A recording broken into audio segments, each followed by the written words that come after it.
Bonjour les amis et bienvenue aux nouvelles personnes si c'est votre cas sur cette chaîne. Je suis très heureuse de venir parler de cette nouvelle lune en taureau.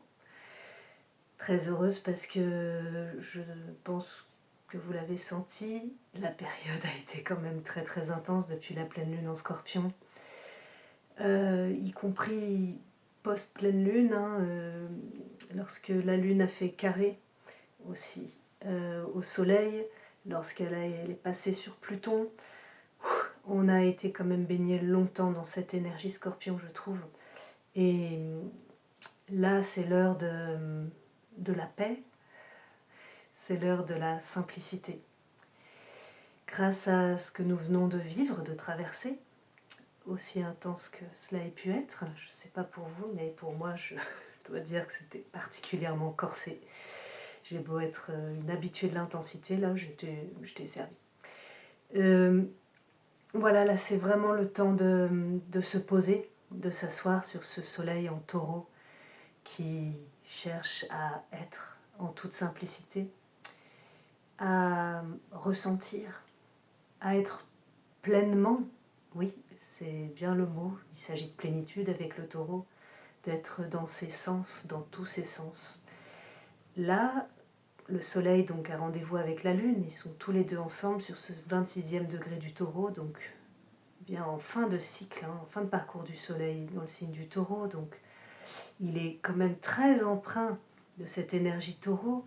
Pendant toute sa traversée, on a pu voir la nature s'expandre à une vitesse, s'épanouir, avec une vitesse et une puissance qui sont propres à ce cœur de printemps. Et là, on arrive à ce moment où enfin, je trouve, on peut goûter à cette énergie taureau et porter un regard neuf. On va parler du côté nouveau de cette nouvelle lune. Alors bien sûr c'est une nouvelle lune, donc c'est un nouveau cycle qui s'ouvre. Quel lapsus. Non, on va essayer de le rendre. Alors bon, si on doit souffrir, on va écouter aussi, puisqu'il est question d'écouter nos cinq sens, d'écouter nos ressentis, nos sentis. Peut-être d'écouter justement ce qui a pu nous faire souffrir, ce qui nous a bousculé dernièrement, et alors bien sûr on pourrait dire à nouveau le transformer, le transmuter, c'était vraiment le propre de la pleine lune précédente et je vous souhaite d'avoir pu en faire quelque chose, mais en tout cas de mettre à profit ce que la pleine lune en scorpion a eu le mérite de nous donner à voir comme ombre, comme chose désagréable, inconfortable, des parts de nous pas complètement au clair, pas suffisamment aimées. Et là, dans ce moment de nouvelle lune, il s'agit vraiment d'être en gratitude, de regarder ce qui est là, ce que nous avons construit, ce que nous avons comme cadeau de la vie, de regarder la nature dont nous faisons partie, d'être vraiment dans ce moment de reconnaissance et quelque part de fête du cœur du printemps. On est dans ce signe fixe qu'est le taureau, donc tous les signes fixes se trouvent en milieu de saison. Et là, nous avons collé à cette nouvelle lune. Je ris parce que depuis que je fais des vidéos, il y a toujours des conjonctions extrêmement précises et fortes. Et là, c'est Cérès. C'est une astéroïde. On ne parle pas forcément toujours des astéroïdes, surtout dans des capsules assez courtes comme je fais. Mais là, moi déjà, j'aime bien ce glyphe que vous pouvez voir en gris, collé donc au soleil et à la lune. On dirait une petite faux avec une croix en dessous. La croix donc, qui représente la matière, l'incarnation, la Terre. Oui, c'est vraiment un astéroïde de Terre pour moi. Alors il est question de semer et de récolter avec Cérès. Il est aussi question de couper avec symboliquement la mère nourricière, ce qui a pu nous apporter la nourriture suffisante pour devenir à notre tour utile en termes de nourrice, quel type de nourrice voilà, nous pouvons être pour la terre et pour nous-mêmes, et voilà, de couper avec ces anciens attachements, j'allais dire, bien sûr, avec ces anciens conditionnements, avec toutes ces choses qui nous retiennent encore biberonnés, hein, et là de devenir notre propre nourrice et d'être au service, hein, de cette terre fertile du taureau. D'une manière tout à fait nouvelle. Tout ça, on a Mercure qui est en taureau, hein, Mercure qui est conjoint donc à cette nouvelle lune, lui aussi, hein, il est à 28 degrés, 41 minutes.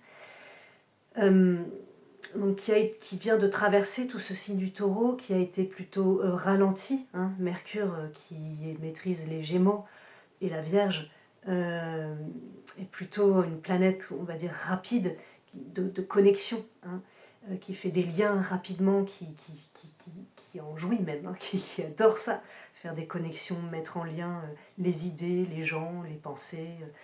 Là, il a été ralenti, on lui a demandé de s'asseoir en taureau, on lui a demandé de prendre le temps, de réfléchir, de ralentir. Ici, il se rapproche d'Uranus, qui lui a balayé le taureau, hein, pendant 7 années. Et on sent, hein, ce côté aimanté vers Uranus qui est chez lui en Gémeaux, enfin qui est chez Mercure en Gémeaux. Donc on sent Mercure là se rapprocher d'Uranus, venir goûter quelque part. Alors là, il goûte en toute fin taureau à ce nouveau taureau, hein, qui a été donc renouvelé par Uranus. Et il va arriver ensuite en Gémeaux chez lui. Et en Gémeaux chez lui, on a Vénus. Vénus, la maîtresse du taureau. Donc on a en fait une réception mutuelle entre Vénus et Mercure. Vénus en Gémeaux, elle est à la fin du signe. C'est pareil, elle vient de le traverser. Elle est la maîtresse ésotérique des Gémeaux. Il y a cette dimension, quand Vénus est en Gémeaux, bien sûr, elle a cette envie de connecter, de créer des liens, de comprendre, et notamment de connecter à l'âme sœur. Alors, je dirais pas forcément l'âme sœur comme on peut l'entendre, comme le coup de foudre avec on a rencontré son âme sœur, l'amoureux, l'amoureuse, c'est pas tellement ça dont j'ai envie de parler, c'est plutôt l'âme sœur dans le sens sa propre âme vue à travers le miroir que représente Vénus. Quand on regarde le glyphe de Vénus, c'est vraiment un miroir. Et donc, après cette traversée en Gémeaux, voilà, comment est-ce qu'on a pu connecter peut-être, toucher quelque chose de notre âme. Voilà. Uranus est conjoint à cette nouvelle lune, hein, donc là, cette nouvelle lune, elle a lieu le samedi 16 mai à 22h01, très vite derrière, dans la nuit, hein, au petit matin, la lune sera déjà en Gémeaux et dans la matinée au contact déjà d'Uranus. Donc c'est vraiment un instant de pause in extremis, j'ai envie de dire. Il s'agit vraiment de savourer, encore une fois, cette plénitude taureau et cette simplicité renouvelée. Parce que même on a pu vivre des choses extrêmement difficiles ou compliquées, mais là, dans le fait de s'asseoir dans cette matière, d'être complètement dans notre nature et dans la nature, dans cette unité en fait, peut nous permettre quelque part une forme de recul et de voir les choses autrement, avec un regard neuf et simple.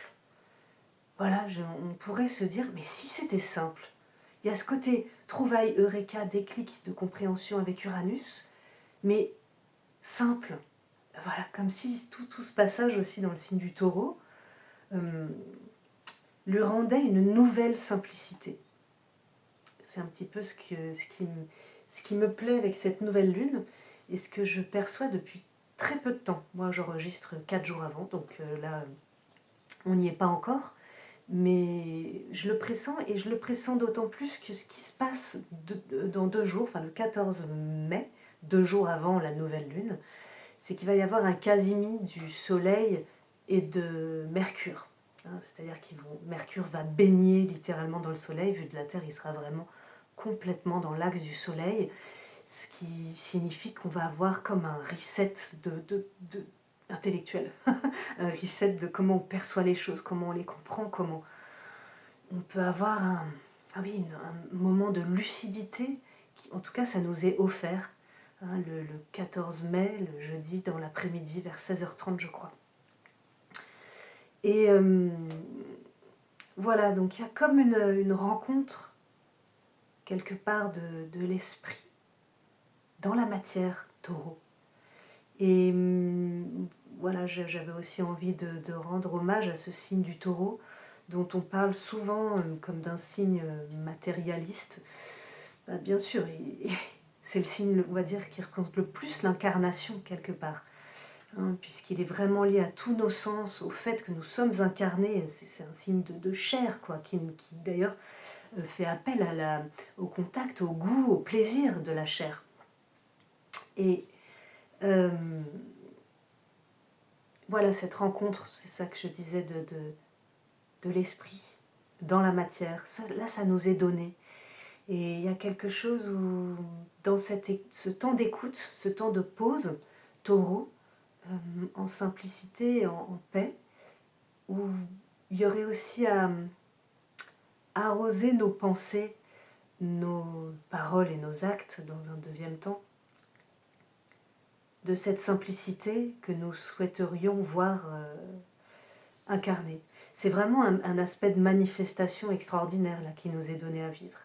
Donc il s'agit vraiment de choyer ses pensées, d'allier le cœur, voilà, toute cette dimension de beau aussi, avec Vénus, maîtresse du Taureau, avec ce signe du Taureau, d'allier vraiment la beauté qu'on aimerait voir s'incarner. Et donc de diriger nos pensées, puis nos paroles, puis nos actes, empreints de cette simplicité souveraine, j'ai envie de dire, parce qu'il s'agit d'abondance dans le signe du Taureau. Tout ça est appuyé par ce grand bénéfique, comme on dit, de Jupiter, qui fait un sextile à cette nouvelle lune. Donc on est vraiment soutenu par Jupiter, qui représente l'expansion, qui est en Cancer. Donc le Cancer et le Taureau ont quelques points communs, notamment dans leur besoin de se sentir en sécurité, en paix intérieure, voilà, de se sentir bien, dans du bien-être, quoi. Il y a vraiment cette dimension-là, et Jupiter sextile à cette nouvelle lune, et tout à fait donne l'aval, quoi, quelque part, à ce désir de bien-être. Il forme tout de même, ce Jupiter, un carré à notre cher Mars, qui est toujours en Bélier et qui est conjoint à Chiron. Chiron, la blessure, et le guérisseur, la guérison. Donc, voilà, dans ce que j'exprimais juste avant, de choyer nos pensées, pour ensuite porter de bonnes paroles et de bonnes actions, enfin en tout cas bonnes dans le sens de ce qu'on souhaite voir advenir dans notre vie, de ce qu'on souhaite voir se manifester. Il s'agit vraiment de guérir et notre rapport à l'action, et de profiter de cette action, de ce pouvoir d'action qui nous est donné en ce moment, pour y incorporer cette guérison. Tout ce qu'on a pu ressentir comme blessure, comme type de blessure dernièrement, ici, là, avec cette nouvelle lune, donc c'est vraiment, on plante une graine pour une quinzaine, là, donc c'est une nouvelle lunaison. Une fois nos pensées et nos paroles alignées avec nos valeurs Taureau, nos valeurs renouvelées, il s'agit vraiment de de renouveler aussi notre rapport à l'action, à l'énergie vitale, au désir. Mars fait sextile à Vénus. Ce que Vénus désire, Mars va le chercher. Et là, Mars est avec le guérisseur. Alors peut-être qu'il est question de guérir des relations. Rappelons que Vénus, là, dans cette nouvelle lune, elle est en maison 7, la maison de la relation à l'autre. Donc là, et Mars le désire dans la maison 5, la maison des passions, la maison de l'œuvre, la maison des enfants, la maison de notre enfant intérieur, joueur. Donc ça peut être très intéressant, très créatif, cet aspect Mars-Vénus, très passionné aussi, d'où l'importance de bien guérir, bien soigner notre rapport au désir pour lui laisser libre cours, et un libre cours sain. Ouais. Voilà. L'ascendant de cette nouvelle lune est Sagittaire. Voilà, il s'agit vraiment de trouver une direction pour cette nouvelle lunaison. Il y a une quête de sens. La roue de fortune met l'accent dessus, ce point de ressource, qu'il est bon de contacter. Cette énergie du Sagittaire, dont le maître Jupiter est en Cancer, bien aspecté à Vénus, à la nouvelle lune. Donc, oui, nous sommes soutenus. Nous avons néanmoins la lune noire qui se trouve en maison 1, tout proche de l'ascendant Sagittaire. La lune noire qui va représenter l'ajustement. Alors, à la fois cette quête de sens pur, cette quête absolue qu'on porte en soi, d'une direction, d'une lumière, de ce qui fait foi pour nous. Voilà, il est question vraiment de chercher ça. Et en même temps, avec une forme de discernement. N'oublions pas que le nœud sud se trouve en Vierge, le milieu de ciel de cette nouvelle lune également. Il s'agit tout de même de discerner et notamment de distinguer de ce qui est de l'ordre dans ce que nous on écoute, dans ce qu'on reçoit, dans ce qu'on perçoit, dans ce qu'on nous invite à penser, à être, etc. De bien distinguer ce qui nous fait du bien, en fait, tout simplement, c'est-à-dire ce qui correspond à nos valeurs, ce qui nourrit notre quête de sens, notre évolution vers le sens de la vie, vers ce qu'est la vie pour nous, de ce qu'elle représente, de ce qui peut être des manipulations, voilà, en gros, chercher le gourou, quoi. Chercher le gourou et dans votre entourage et à l'intérieur de vous-même.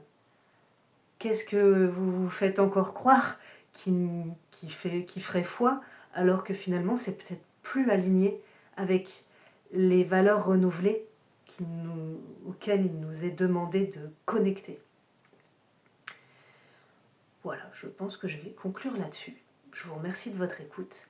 Si cette vidéo vous a plu, et peut-être les précédentes aussi, je vous remercie de les partager, de les liker, de vous abonner si ce n'est pas encore fait. Voilà, tout ça contribue à faire vivre la chaîne. Merci beaucoup et à très bientôt.